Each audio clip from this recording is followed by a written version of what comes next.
Morning dear children. आज का सुविचार, कार्य की कुशलता ही कार्य की संपन्नता है।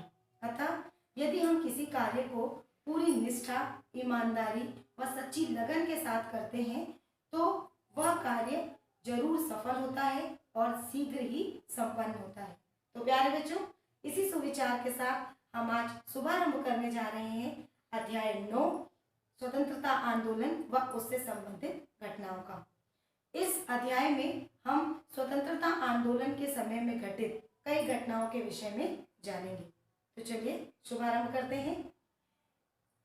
राष्ट्रीय आंदोलन के इतिहास में जो कई अनगिनत व्यक्तियों, संस्थाओं और घटनाओं का योगदान रहा है और हर व्यक्ति ने, देश में रहने वाली जनता ने अपने तरीके से देश को आज़ाद कराने के लिए कई एफर्ट्स लगाए हैं, कोशिशें की हैं। तो सबसे पहले देश को आज़ाद कराने की जो रिस्पॉन्सिबिलिटी थी, जो उनकी जो जिम्मेदारी थी, वह राष्ट्रवादी नेताओं के हाथ में थी, उदारवादी राष्ट्रवादी नेताओं के हाथ में थी। और ये जो उदारवादी नेता होते थे वे अपने ढंग से, वे अहिंसावादी थे और वे शांतिपूर्ण ढंग से अपने देश को आज़ाद कराना चाहते थे। उदाहरण स्वरूप जैसे अंग्रेजों के समक्ष प्रार्थना प्रस्तुत करना, स्मृति पत्र प्रस्तुत करना, उपवास रखना, इस तरीके से वे अंग्रेजों के समक्ष अपनी बात को रखते थे। लेकिन बाद में जो देश को आज़ाद कराने की जिम्मेदारी थी, जो उसकी बागडोर थी, वो उग्र राष्ट्रवादी दल के हाथ में गए और उग्र राष्ट्रवादी दल ने भी अपने देश प्रेम को और अपने देश को आज़ाद कराने के लिए एकता के बल पर बहुत से ऐसे कार्य किए जो कि देश को आज़ाद कराने के लिए सफल हुए। तो आज जब हम जिस घटना के बारे में हम चर्चा करेंगे वह है बंग भंग आंदोलन, जिसे बंगाल विभाजन के नाम से भी जाना जाता है और इसे लॉर्ड कर्जन के द्वारा किया गया।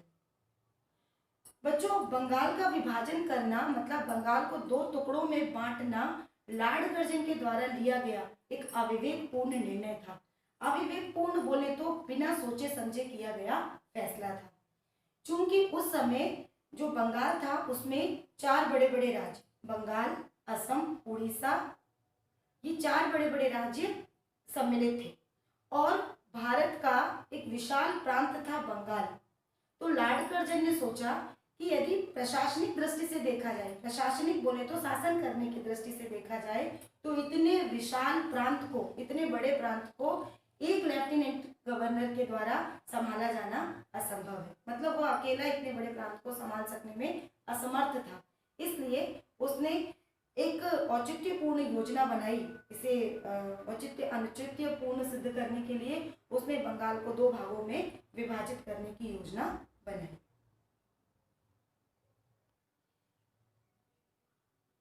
जैसे ही बंगाल विभाजन की खबर बंगाल में फैली तो बड़े बड़े विरोध होने लगे, जनता विरोध में उतर आई, जुलूस निकाले जाने लगे, बैठकें होने लगी, जनता भड़क गई, समाचार पत्रों में छप गया।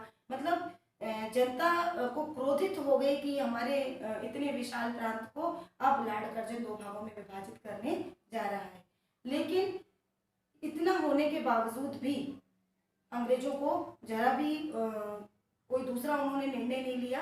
इतना होने के बावजूद भी उन्होंने 19 जुलाई सन 1903 में बंगाल का विभाजन कर दिया, अतः बंगाल को 2 टुकड़ों में विभाजित कर दिया। अच्छा हाँ, इसका एक कारण और है, क्योंकि यदि सांप्रदायिक दृष्टि से देखा जाए तो बंगाल में हर हिंदू और मुस्लिम दोनों धर्म के लोग बड़ी खुशी के साथ, मेल जोल के साथ, एकता की भावना से रहते थे। तो लॉर्ड कर्जन का यह भी सोचना था कि यदि सांप्रदायिक दृष्टि से देखा जाए तो यदि बंगाल को 2 टुकड़ों में विभाजित कर दिया जाएगा तो हिंदू मुस्लिम एकता भी खत्म हो जाएगी। एक साइड हिंदू हो जाएंगे और एक साइड मुस्लिम। तो उन दोनों के मध्य जो परस्पर प्रेम और सहयोग और एकता की भावना है उसको भी तोड़ा जा सकता है। तो लॉर्ड कर्जन ने 2 ढंग से, एक तो उसका प्रशासनिक कारण था कि वह इतने बड़े प्रांत में अकेला शासन करने में असमर्थ था, और दूसरा था हिंदू मुस्लिम एकता को खत्म करना। इन 2 कारणों से उसने बंगाल विभाजन करने की योजना बनाई। तो मैंने आपको बताया कि इतने कड़े विरोध के बाद जब भारतवासियों ने दिल खोलकर विरोध किया बंगाल विभाजन का, जुलूस निकाले, सभाएं की, विचार विमर्श किए, पत्रकारिता की, इसके बावजूद भी लॉर्ड कर्जन ने 19 जुलाई सन 1903 में बंगाल के विभाजन की घोषणा कर दी।